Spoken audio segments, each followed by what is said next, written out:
जो लोग सफलता पाना चाहते हैं उन्हें अंतिम पल तक हिम्मत नहीं हारना चाहिए। जिस पल हम हार मान लेते हैं उसी समय हम असफल हो जाते हैं। ये बात एक लोक कथा से समझ सकते हैं। Motivational story. जब तक सफलता न मिल जाए तब तक हार नहीं माननी चाहिए। 4 वर्ष पहले, जब तक सफलता न मिल जाए तब तक हार नहीं माननी चाहिए।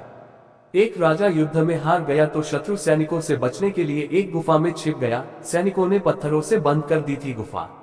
जो लोग सफलता पाना चाहते हैं उन्हें अंतिम पल तक हिम्मत नहीं हारना चाहिए। जिस पल हम हार मान लेते हैं उसी समय हम असफल हो जाते हैं। ये बात एक लोक कथा से समझ सकते हैं।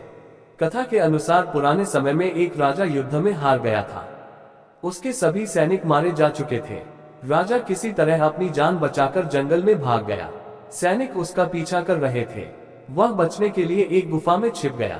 सैनिक राजा को जंगल में खोजते खोजते उस गुफा तक पहुंच गए। गुफा के अंदर राजा को ढूंढा लेकिन सैनिक उसे ढूंढ नहीं सके। बाहर आकर सैनिकों ने बड़े बड़े पत्थरों से गुफा बंद कर दी। गुफा बहुत गहरी थी। अंदर की ओर राजा छिपा हुआ था। वह काफी थक चुका था। भूख प्यास की वजह से बेहाल हो रहा था।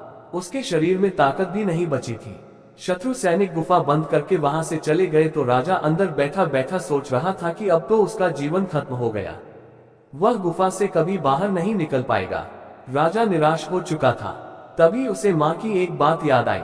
उसकी माँ कहती थी कि कुछ तो कर, यूं ही मत मर। ये बात याद आते ही राजा में फिर से ऊर्जा आ गई। उसने सोचा कि कोशिश किए बिना हार नहीं मानना चाहिए। राजा गुफा के द्वार से पत्थरों को हटाने का काम शुरू कर दिया। कड़ी मेहनत के बाद राजा ने बड़े बड़े पत्थर खिसका दिए। किसी तरह राजा ने बाहर निकलने की थोड़ी सी जगह बना ली थी।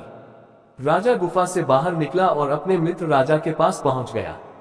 मित्र राजाओं की मदद से उसने शत्रुओं को पराजित कर दिया और अपना राज्य वापस प्राप्त कर लिया। सीख। इस कथा की सीख यही है कि हमें सफलता मिलने तक हार नहीं मानना चाहिए। जिस पल हम हार मान लेते हैं उसी समय असफल हो जाते हैं।